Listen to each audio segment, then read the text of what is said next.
আজকে রান্না করেছিলাম কাঁচা আম দিয়ে মলা মাছ। গরম গরম ভাতের সাথে সেই স্বাদ খেতে। ছোট মাছ স্বাস্থ্যের জন্য অনেক উপকারী। আসসালামু আলাইকুম প্রিয় দর্শক, কেমন আছেন? আশা করি সবাই ভালো আছেন, আমিও ভালো আছি। চলুন তাহলে দেখা যাক আমার আজকের রেসিপি। আমি বাজার থেকে মলা মাছ কিনে এনেছিলাম, খুব অল্প পরিমাণ। সেটাকে আমি ভালোভাবে ধুয়ে পরিষ্কার করে নিয়েছি। তারপর আমি একটা পাত্রে নিয়ে নিচ্ছি রান্না করার জন্য,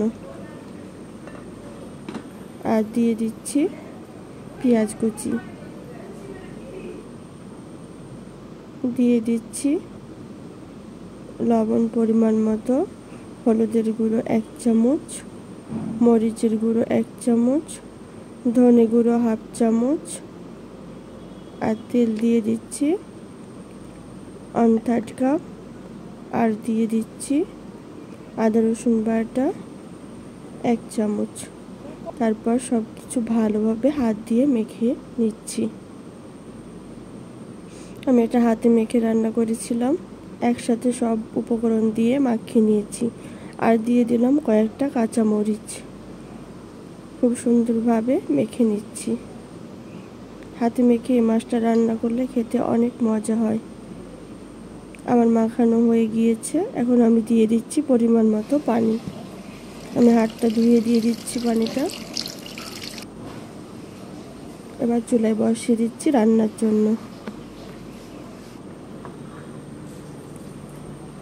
এবার ঢেকে দিলাম।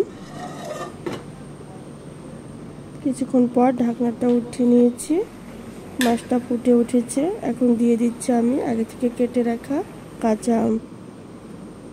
কাঁচা আমটা দিয়ে দিলাম। আবারও আমি ঢেকে দিচ্ছি যাতে করে আমটা সিদ্ধ হয়ে যায়। আমি খুব চিকন করে আমটা দিয়েছি যাতে করে খুব তাড়াতাড়ি সিদ্ধ হয়ে যায়, যেহেতু মাছটাও তাড়াতাড়ি সিদ্ধ হয়ে যাবে। আবারও ঢেকে দিলাম। এখন দিয়ে দিচ্ছি জিরের গুঁড়ো 1/2 চামচ, একটু ঝাঁকিয়ে দিলাম। হয়ে গিয়েছে আমার কাঁচা আম দিয়ে ছোট মাছ রান্না। এটা বাটিতে সার্ভ করে দেখাচ্ছি। অনেক সুন্দর হয়েছিল, খেতে তো অনেক মজা হয়েছিল। কেমন লাগলো আমার আজকের ছোট মাছ রান্নার রেসিপি সবাই কমেন্টে জানাবেন। ভালো লাগলে ট্রাই করবেন, সবার সাথে শেয়ার করবেন। সবাইকে অনেক ধন্যবাদ জানাচ্ছি আমার ভিডিওটি দেখার জন্য। সবার জন্য অনেক শুভকামনা রইল। সবাই অনেক বেশি ভালো থাকবেন। আল্লাহ হাফেজ।